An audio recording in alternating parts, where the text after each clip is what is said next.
হাঁসগুলা দেখেন পূর্ব দিকে কি সুন্দর লাগতেছে, ছবিটা তোলো, কি সুন্দর এই যে হাঁসগুলা সারিবদ্ধ যাচ্ছে, কয়েকজন বন্ধু, ভালো লাগতেছে।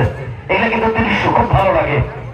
বারবার চেষ্টা, ভালো খেলা হচ্ছে, এখনো গোল শূন্য ভাবে এগিয়ে যাচ্ছে কোন দল। সোনার হরিণ নামক সেই সোনার হরিণ খাঁচা একটা ব্যারিকেড তৈরি করে দিয়েছে, তাতেই কিন্তু সলেমান পড়ে গিয়েছে মাটিতে ধপাস করে।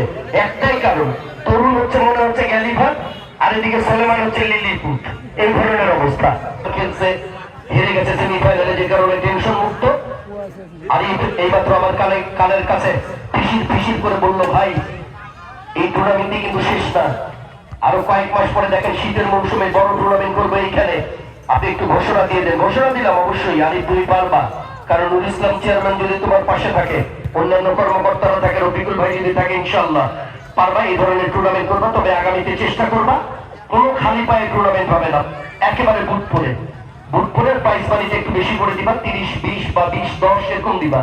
যেমন ওই যে আমাদের ফটিক ভাই কিন্তু তিনি টুর্নামেন্ট করবে তাদের বনগাঁও যে মাঠটা রয়েছে, পাটপুকুর মাঠ, সেখানে কিন্তু একটা টুর্নামেন্ট করে আরাফাত রহমান স্মৃতি ফুটবল টুর্নামেন্ট করবেন তিনি, এবং ফটিক ভাই ঘোষণাও দিয়ে দিয়েছে।